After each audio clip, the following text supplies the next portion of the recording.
Assalamualaikum warahmatullahi wabarakatuh. Ya, permisi mas, sebelumnya kami dari PSTN Timur dari Prodi Agroteknologi ingin mewawancarai Mas mengenai teknologi pasca panen di budidaya serbuk. Sebelumnya, Saya Azab. sebelumnya di sini tentang budidaya itu dapat. Di sini tuh kita membaginya itu ada, kalau dari saya sendiri ya, itu tuh baginya ada 3 macam. Ada kawi-kawian, ada selada, sama ada tanaman dari pohon. Nah, yang sawi-sawian ini ada banyak jenisnya, kayak pakcoy, sawi jaisim, terus naibai, kailan, kayak gitu. Lalu yang selada-seladan ini ada sioma, selada wangi namanya kalau di Google. Selada wangi, terus red oak, green oak. Nah, yang herba yang ketiga ini itu ada basil sama mint. Kayak itu. Kalau di sini sayuran hidroponik unggulannya apa, Mas? Sini itu hidroponik unggulannya itu semuanya. Semuanya. Iya, cuman yang paling sering dibeli itu pakcoy. Tapi rata-rata dari beberapa konsumen yang beli pakcoy itu mereka itu belinya itu dalam posisi masih bibit. Dan itu yang beli itu biasanya itu instansi-instansi yang besoknya ada acara, makanya mereka beli bibit hidroponik. Dan juga beberapa sekolah-sekolah itu beli bibitnya untuk memperkenalkan siswa-siswanya dan hidroponik. Kayak gitu.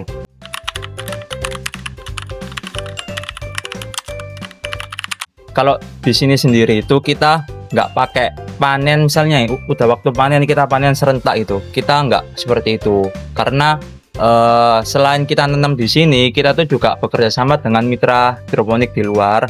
Nah, setiap minggu kan mesti ada pengiriman ya di sini, jadi gudangnya itu penuh. Jadi kalau yang kita tanam di sini, kalau udah waktunya panen kita biarkan. Kecuali kalau memang stok di kulkas habis, stok di gudangnya habis, kita baru panen di talang.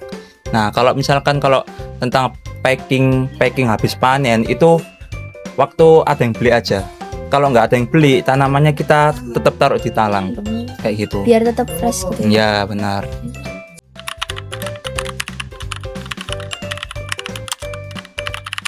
Setelah dipanen, sayuran disortir dan dibersihkan dari kotoran yang menempel dengan cara membuang bagian tanaman yang rusak, serta seluruh sayuran juga dicuci dan dikeringkan dengan tisu sebelum dikemas dan didistribusikan.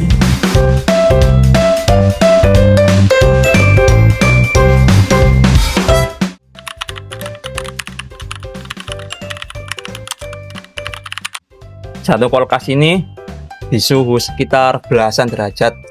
Kalau malam mungkin bisa sampai ini ya 17, 18. Tapi yang kulkas satunya ini khusus menyimpan buat yang dus-dusan. Kerdus-kerdusan ini sekitar 20-an, 20 derajat lah, 20 sampai 23 derajat. Tuh.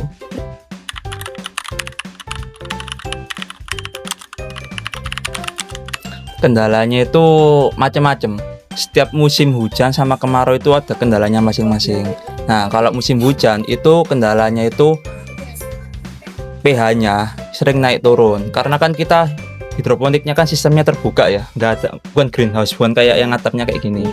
Nah, kalau musim hujan itu air hujan itu masuk ke talang, lalu langsung masuk ke tandon. Nah, itu bisa merubah pH yang awalnya pH-nya stabil menjadi asam atau malah basa.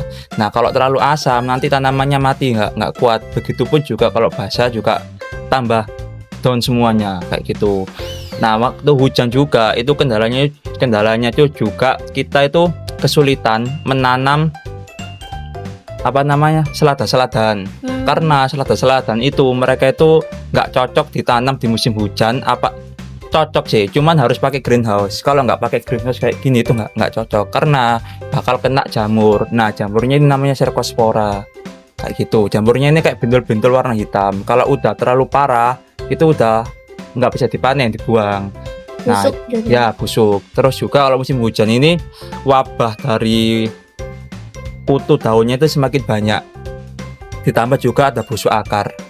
Nah ini musim hujannya. Kalau musim kemarau itu mungkin cuman di hama-hama yang melubangi, yang sifatnya itu melubangi daun kayak kutu, terus belalang, ulat dan sebagainya. Jadi nggak separah yang musim hujan.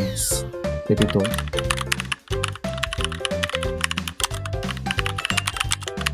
Kali aku minta 200 sampai 300. Tapi ya sebenarnya kita main. Sedikit dilepas ya kan kita lebih 20 gram nanti kita kalau customer biasa kita tuh nulisnya semua ya 120. Misalnya orang ini minta 300 gram ya, tapi timbangnya 120 kan kita nggak bisa ngepas no ini boleh. Nah kita nulisnya tetap 320 nanti bayarnya. Tapi kalau di Grabmart atau di Papaya itu kita lebih ini ya wis kita tulis 300. Kalau Alif mintanya 300 ya.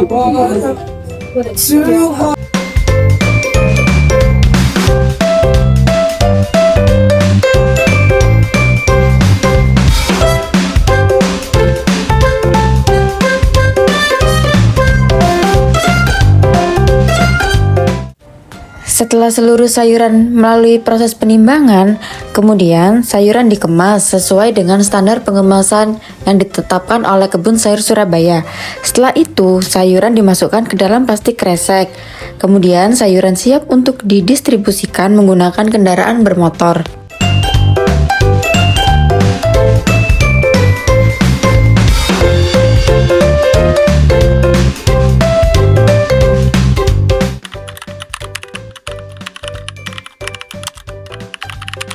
Kali ini ada customer biasa. Terus waktu dikirim itu ada sayur yang keluputan buat disortir, akhirnya banyak yang layu atau juga banyak sayur yang patah-patah atau kuning. Itu kita nanti bisa ganti di hari selanjutnya. Tapi kita bilang ini mau diganti enggak kayak gitu. Buat supermarket itu biasanya itu ada bagian QC-nya. Jadi sebelum kita masukkan ke supermarket kan dicek dulu ya satu-satu barang-barangnya ini bagus atau enggak. Kalau enggak bagus itu diretur. Selain menjual produk sayuran dalam bentuk mentah, Kebun Sayur Surabaya juga menjual hasil produk olahan pasca panen.